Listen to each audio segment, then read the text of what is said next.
Step number 1 के हवाले से हमने बात कंप्लीट की कि हमारे पास सोर्स ऑफ सैंपल के लिहाज से हमें स्टेप नंबर 1 अडॉप्ट करके सेल लाइजेट्स और होमोजेनेट्स प्रिपेयर करने हैं.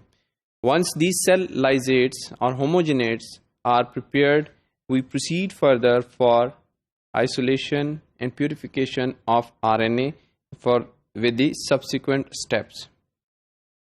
इस मॉड्यूल में स्टेप नंबर 2 से स्टार्ट लिया है बिकॉज स्टेप नंबर 1 हम ऑलरेडी डिस्कस कर चुके हैं और स्टेप नंबर 2 में हमने अब नेक्स्ट बात करनी है that the homogenates which we have obtained from step number 1, they should be incubated for 5 minutes at room temperature so that the nucleoprotein complex can be dissociated. इस dissociation को further ensure करने के लिए हम pressure method भी use कर सकते हैं. जैसा कि पहले मैंने जिक्र किया, एक needle and syringe use करते हुए हम lysate को needle में fill in करें और प्रेशर के साथ पुश आउट करें इन आर ट्यूब, प्लास्टिक ट्यूब. और प्रेशर इतना ज़्यादा नहीं होना चाहिए कि हमारा लाइजेट जो है वो स्प्लैश आउट करके ज़ाया हो जाए. इस किस्म की force passing through the needle will ensure that the nucleoprotein complex are dissociated and there are no such complexes and the RNA is not retained by any unwanted molecule. इस step को to push in, to take in the lysate and to push out the lysate can be repeated for 5 times. After this denaturation, now this is just time to add chloroform or the second phase. The chloroform is added as per our initial volume of the monophasic reagent. 0.2 ml of chloroform is added per milliliter of the monophasic reagent. So we have to go back to our step number 1 when we were preparing the lysate. What was the volume of monophasic lysis reagent we used? Accordingly, we calculate the volume of chloroform required. Then this mixture is vigorously mixed by using vertex mixer. Because once the chloroform is vigorously mixed up with the cell lysate, then it is going to trap or it is going to dissolve the proteins and the DNA is separated from the aqueous phase. Once this vigorous mixing is done, the next step would be to separate the two phases, the aqueous phase and the organic phase. And this separation can be done by centrifugation at 12,000 RPM for 15 minutes at 4 degree centigrade. 4 degree centigrade के ऊपर जब ये सेंट्रिफिकेशन का step किया जाएगा तो organic phase और aqueous phase automatically separate हो जाएंगे. अब ये जो टॉप एक्वस फेज है that contains the RNA, bottom organic phase contains the protein और जो इनका इंटरफेस है that contains the DNA.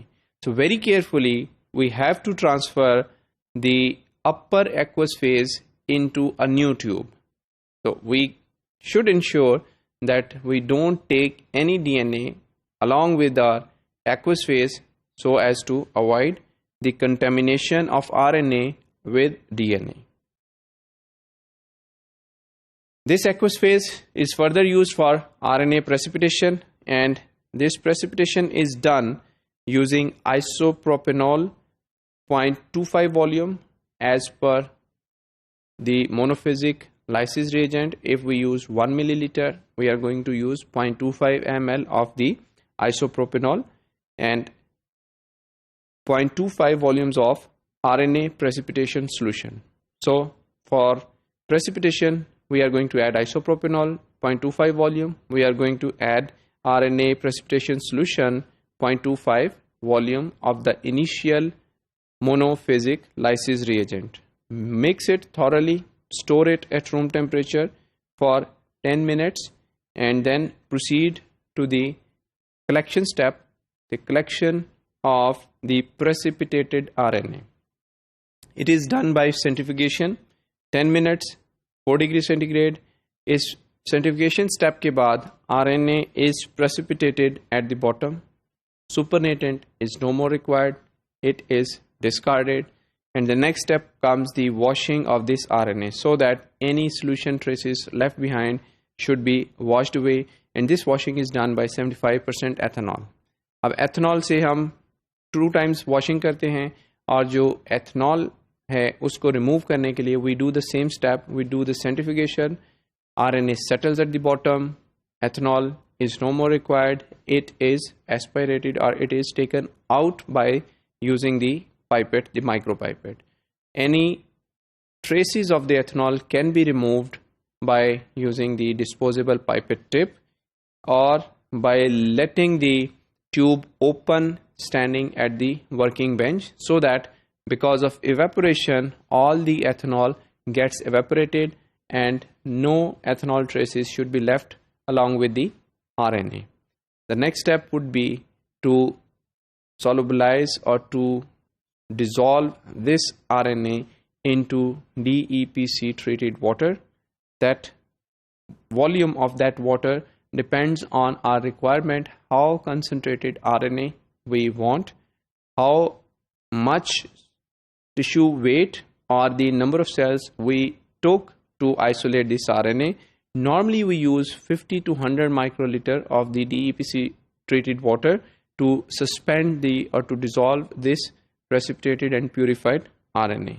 This RNA solution can be stored at minus 70 degrees centigrade for further usage. Before using this RNA for further processing, like for gel electrophoresis, for reverse transcription, which will be preparing the cDNA for usage in this PCR or any other process, the concentration estimation is required, and the concentration is determined using UV spectrophotometer at 260 nanometer and 280 nanometer absorbance.